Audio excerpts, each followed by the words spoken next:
ভোর 5:07। আর এই যে শীতের ভোর বলে কথা, সকাল সকাল ঠান্ডা ওয়েদার। এখানে অনেকেই আছে। আমরা যাচ্ছি সৈকত ভট্ট পেছন দিকে, আর সামনে এই যে সখাসখি।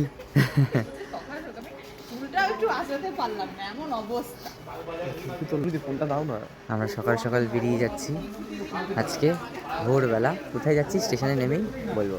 Tata, bye bye.